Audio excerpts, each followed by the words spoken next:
Let's dive into the 1980 quarter dollar, a coin that may at first appear ordinary, but for collectors, it holds an exceptional significance. While the coin was part of standard U.S. circulation, it is particularly notable for the errors that can appear on some examples, making it highly sought after in the numismatic community. The 1980 quarter comes at a time when the U.S. Mint had long been producing copper-nickel-clad coins, having fully phased out silver circulation coins in the mid-1960s.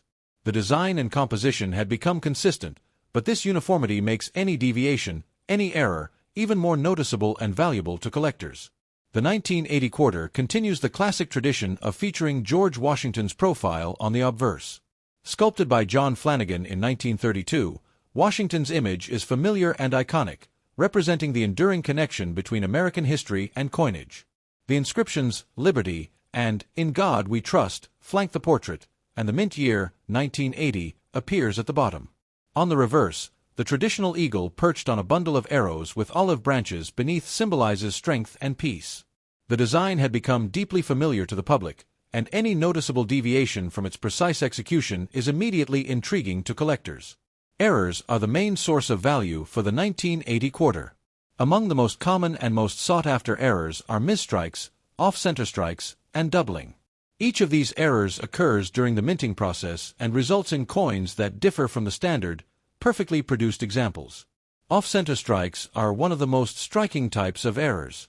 In this case, the coin blank, or planchet, does not align perfectly under the die during striking. The result is that part of the design is shifted from its usual center, sometimes leaving a portion of the coin blank. Depending on the degree of misalignment, the coin can display a dramatic gap where part of the eagle or Washington's portrait is missing or cropped. Off-center coins are particularly desirable to collectors because they are visually striking and relatively rare. The more extreme the misalignment, the higher the coin's potential market value.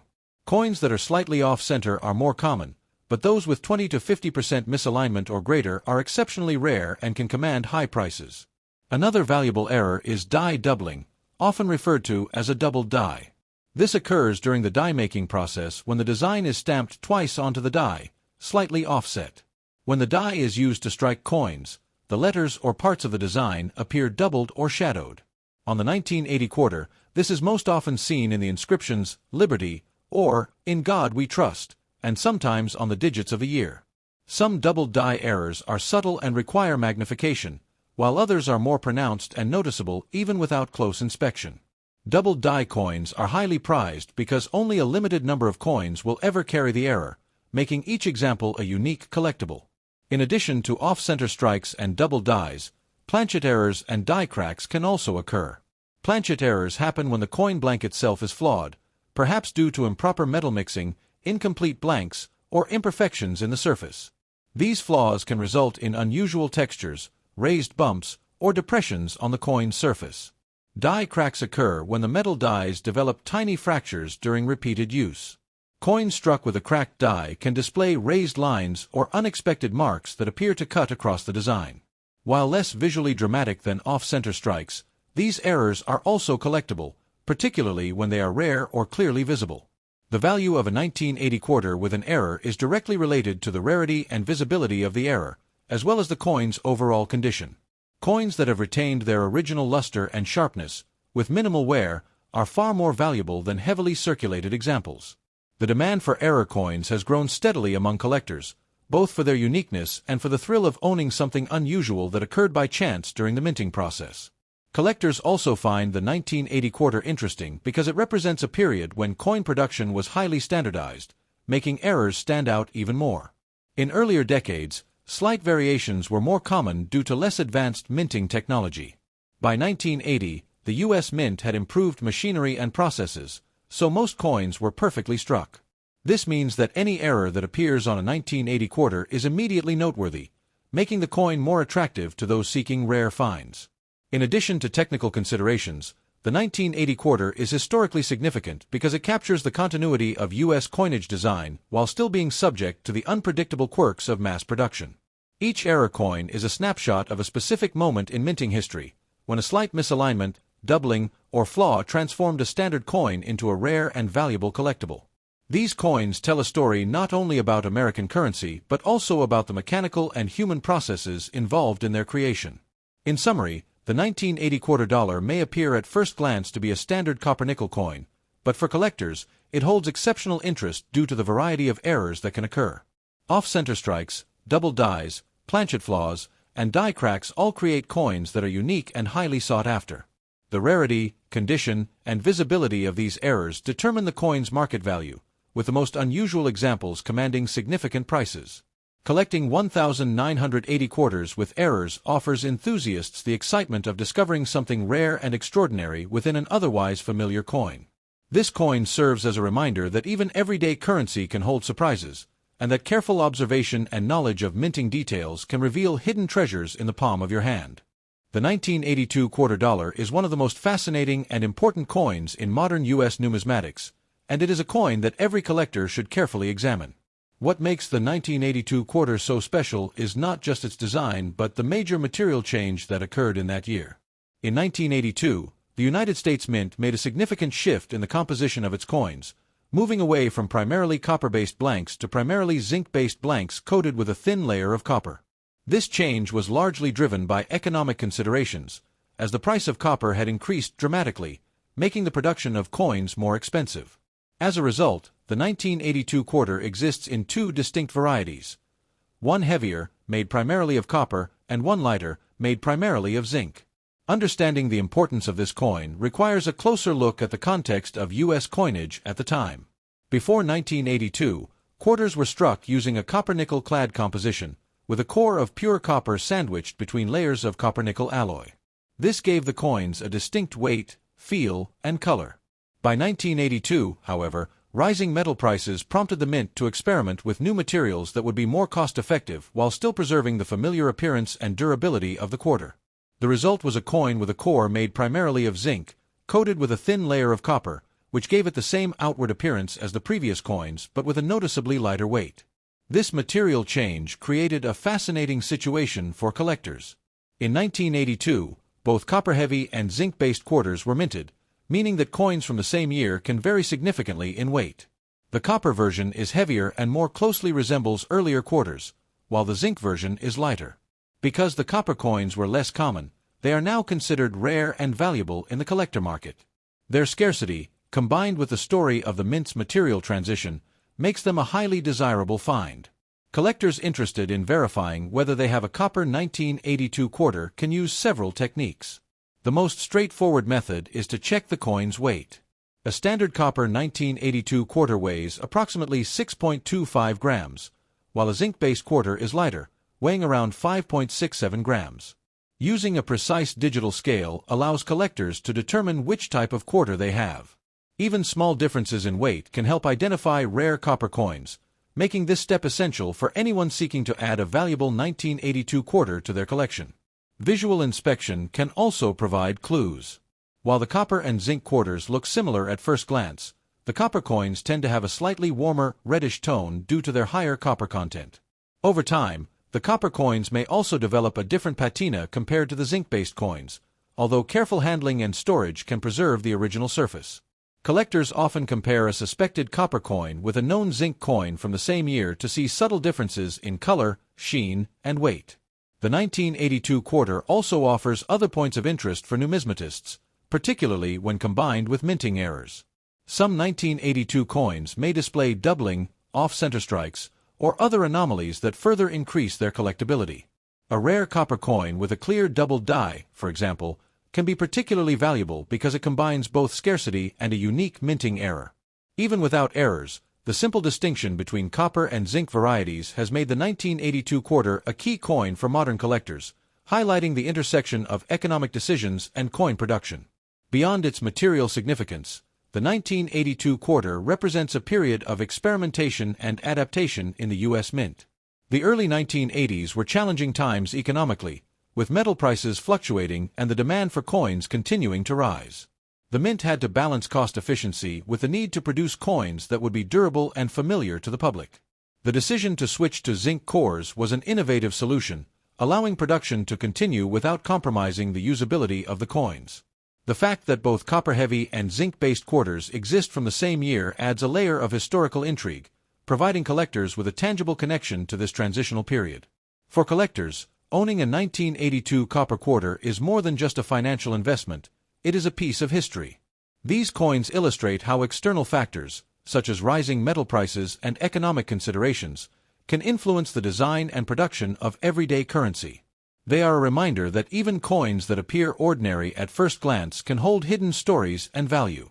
Numismatists often enjoy the detective work involved in identifying and verifying copper quarters, weighing them carefully, comparing them with zinc counterparts, and examining them for subtle differences in tone or surface quality. In summary, the 1982 quarter dollar is an essential coin for collectors due to its unique place in U.S. coinage history. The shift from copper to zinc cores created two distinct varieties, making the copper-heavy coins rare and highly desirable. Careful weight measurement and visual inspection are the primary methods for distinguishing between the two types, and the presence of minting errors can further enhance the value of a particular coin. Beyond its financial worth, the 1982 quarter is a fascinating example of how economic pressures, technological innovation, and meticulous minting practices intersect to create coins that are both functional and historically significant. Every collector should examine their 1982 quarters carefully, as even a seemingly ordinary coin could turn out to be a rare and valuable copper example. The 1982 quarter stands as a perfect example of how everyday objects can capture complex stories, offering both monetary value and historical insight. Whether you are a casual collector or a seasoned numismatist, understanding the significance of this coin, learning how to identify the copper variety, and appreciating the context of its production are essential steps in building a meaningful and informed collection. It demonstrates that even small coins can carry a rich history, connecting collectors to the economic and technological decisions that shaped the currency of their time. Let's take a closer look at the 1990 quarter dollar, a coin that has garnered significant attention among collectors due to a particularly interesting and well-known minting anomaly. While the 1990 quarter may appear ordinary at first glance, it holds a unique place in modern U.S. coinage because of the No S mint mark error. Understanding this coin, its historical context, and the reasons why the No S error occurred will give collectors and enthusiasts a deeper appreciation for its value and significance. To start, it's helpful to consider the general context of U.S. coinage in 1990. By this time, the United States Mint had long standardized the production of quarters using copper-nickel-clad composition. The iconic design of George Washington on the obverse and the eagle on the reverse had been in circulation for decades, providing both consistency and familiarity. The obverse features John Flanagan portrait of George Washington, originally introduced in 1932 to commemorate the bicentennial of Washington's birth, while the reverse continues to depict a strong eagle perched on a bundle of arrows with olive branches beneath, symbolizing strength and peace. This consistency in design makes any deviation or anomaly on the coin particularly noticeable, which is exactly what happens with the No S mint mark error. The S mint mark on a quarter indicates that it was produced at the San Francisco Mint. Mint marks are an important detail for collectors because they indicate the coin's place of origin, which can influence rarity and value. In 1990, the San Francisco Mint produced quarters primarily for collectors rather than for circulation, often in proof sets or special issues. Normally, these coins would bear the S mint mark, confirming their origin. However, some 1990 quarters intended to have the S mint mark were mistakenly struck without it. These coins are known as No S or missing S errors. The No S error is significant for several reasons. First, it is relatively rare. Coins missing their mint mark from San Francisco were not part of the intended production, meaning only a limited number exist. Second, the error is immediately noticeable to collectors who are familiar with the typical appearance of a 1990 S proof or business strike quarter. The absence of the mint mark is not due to wear or damage, it is a result of an anomaly in the minting process. This makes each No S coin unique and highly desirable for collectors. The cause of the No S error is generally traced to issues during the minting process. Mint marks are added to coin dies or directly to the planchets at specific stages. If the mint mark is accidentally omitted during this process, due to human error, equipment malfunction, or die preparation issues, the resulting coins will appear without the S mint mark. Such errors are permanent and cannot be corrected once the coin has been struck, which adds to their rarity and appeal. Collectors interested in identifying a 1990 No S quarter should carefully examine the area above the date on the obverse side of the coin. On a normal S-minted coin, the S is clearly visible just below the word, "In God We Trust," and above the year. On a No S coin, this space is completely blank, with no indication that the coin was intended to have a mint mark. Because proof coins and collector issues are usually struck with high precision, the missing mint mark stands out sharply against the otherwise pristine surfaces of these coins. The market value of a 1990 NOS quarter is significantly higher than that of a standard 1990s coin. While a regular San Francisco proof quarter might sell for a nominal premium above face value, NOS era coins often command hundreds or even thousands of dollars, depending on their condition, rarity, and level of demand among collectors. Coins in pristine high-grade condition, with sharp details and full luster, are particularly prized. This combination of rarity, aesthetic quality, and historical significance makes the NOS 1990 quarter one of the more notable era coins of the late 20th century. In addition to its monetary value, the 1990 NOS quarter represents a fascinating glimpse into the minting practices and quality control challenges of the U.S. Mint. Even with advanced machinery and experienced staff, errors can occur, and these mistakes become highly collectible over time. Each NOS quarter is a tangible reminder of how human and mechanical processes intersect in coin production. For collectors, these coins are more than just a means of investment. They are artifacts that capture a moment of unintentional uniqueness within the minting process. The appeal of the NOS era is also enhanced by the fact that San Francisco coins from this era were primarily intended for collectors, rather than general circulation. This means that most people handling quarters in daily transactions would never encounter a coin like this. Owning a NOS 1990 quarter allows collectors to hold a piece of minting history that is not only rare but also relatively inaccessible, adding a sense of exclusivity to their collection.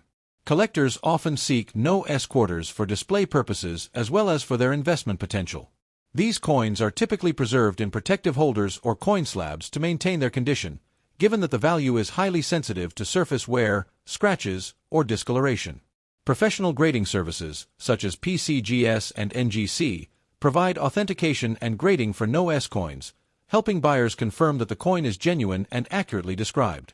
Certified coins often command higher prices because buyers can trust the authenticity and condition rating. In conclusion, the 1990 quarter dollar with the NOS mint mark error is a highly desirable and valuable coin for collectors. Its rarity, coupled with the clear absence of the S mint mark, makes it stand out in the world of modern U.S. coinage. The error provides both a financial opportunity and a historical story, showing how even advanced minting processes are subject to human and mechanical imperfections. Whether collected for investment, display, or personal interest, the 1990 NOS quarter remains an iconic example of a modern U.S. minting error. For anyone interested in error coins, proof sets, or unique pieces of U.S. numismatic history, this coin is a must-have, demonstrating how a small oversight at the mint can create lasting value and intrigue for collectors around the world.